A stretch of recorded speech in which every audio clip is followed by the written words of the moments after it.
قیدی ہو کے آئی. جب اس کے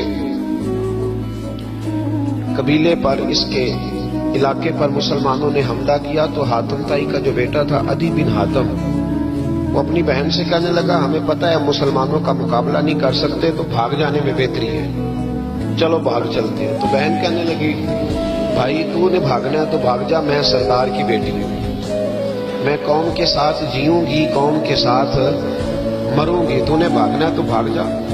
عدی بھاگ گئے ڈر کے. یہ خاتون جو تھی ان کو گرفتار کر لیا مسلمان عورتوں نے، تو کہ یہ تلوار لے کے آئی تھی لڑنے کے. ابن اسحاق ابن حشام دونوں کتابوں میں روایت موجود ہے.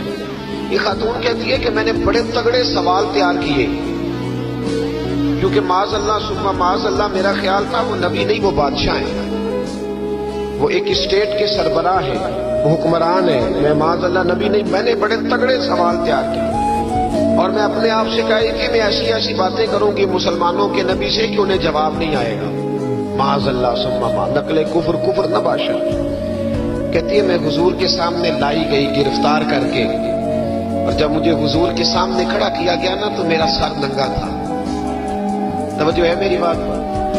میرا سر ننگا تھا تو میرے ذہن میں بڑے سوال تھے، میری گردن اکڑی ہوئی تھی.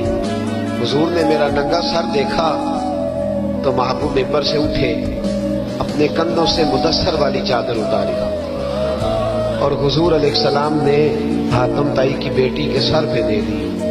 بی بی کہتی ہے جب حضور کی چادر آئی تو میری اکڑی ہوئی گردن خود بخود جھک گئی نیچے کی طرف، خود بخود جھک گئی. سوال ابھی بھی میرے ذہن میں موجود تھے.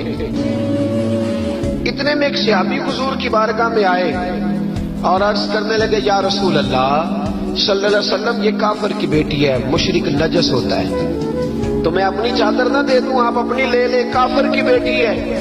تو محبوب نے اس کی طرف جلال کی نظروں سے دیکھا، فرمایا خاموش ہو جا، بیٹیاں برابر ہوتی ہیں، تیاں سانجیاں ہوتی ہیں، بیٹیاں. بولیے جی پکی بات ہے. بزرگ چپ کر جائے، نوجوان بولے بیٹیاں. اللہ آپ کو خوش رکھے.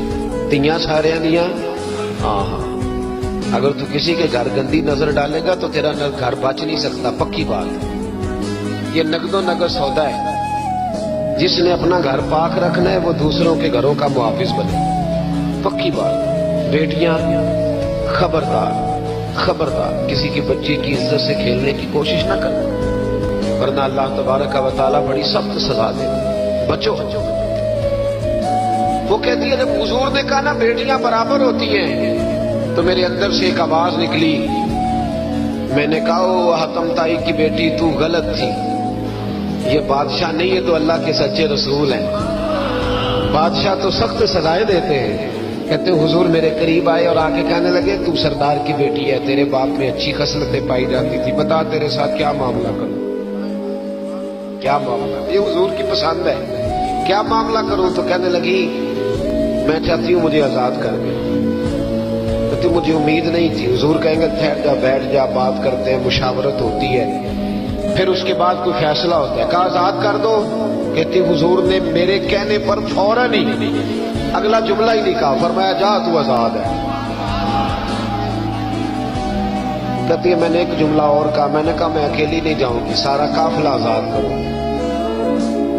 اب تنگی یہ داماں پہ نہ جا، اور بھی کچھ مانگ ہے آج وہ مائل باتا، اور بھی کچھ مانگ. کہنے لگی اکیلی نہیں جاؤں گی، سارا قافلہ سارا قبیلہ آزاد ہو. حضور نے فرمایا تو پتہ نہیں کیا سوچ رہی ہے، تو جہاں آئی ہے وہاں سے خالی جاتا ہی کوئی نہیں، سارا قافلہ. حضور نے فرمایا بھی اس کے قبیلے کو کھانا وانا کھلاؤ اور سارے ہی آزاد کر دو.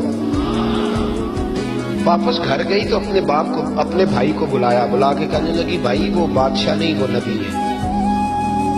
بادشاہ نہیں وہ، اب تو جن کو فقیر ہونا چاہیے تھا وہ بھی بادشاہ بن گئے. بادشاہ سلامت، بادشاہ سلامت. میں رات پورے والے میں تھا. بھائی مہربانی پیسے نہ لے کے آئیے گا باہر، اپنی جگہ پہ بیٹھے، یہ کام بالکل رکھیں. اللہ آپ کو خوش رکھے، برکت دے. میں اس کو حرام نہیں کہتا، یہ سٹائل نظرانے کا درست نہیں، اس سے بچا کریں، ورنہ پھر وہی بندہ چنگا لگنا جنہیں پیسے لے کے آنا ہے. دوجیا کا دل کرنا ہے ٹوری جانتے چنگے نے، اس لیے اس چکر سے باہر نکل ہے تاکہ قوم سمجھدار ہو جائے. بالکل یہ کام نہیں کرتے. سنیں اور یاد رکھیں. میں تھا وہاں دور تو 2-3 بچے نا یوں ہاتھ باندھ کے کھڑے ہو گئے. اب حضور نے فرمایا کہ اس طرح کا معاملہ نہ کرو جیسے مجوسی اپنے بادشاہوں کے ساتھ کرتے ہیں. میں کہ پتر بیٹھ جو کہتے نہیں ساری ڈیوٹی ہے. میں کہ کیس لائی ہے میں بادشاہ سلامت ہوں میں جو کرسی تھے رام دا کیا چکر چل گیا ہے. ہاتھ باندھ کے کھڑے ہونا کونوں میں کھڑے کیا اس کا مطلب. ادب آداب ہیں کرنے چاہیے لیکن یہ کیا لوگوں کو سزا ملی ہوئی ہے کہ وہ بیچارہ جو غریب آدمی ادب آداب صرف اس کی ذمہ داری ہے. ماڑا آیا تو پیر صاحب نے ادب پہ لگا دیا.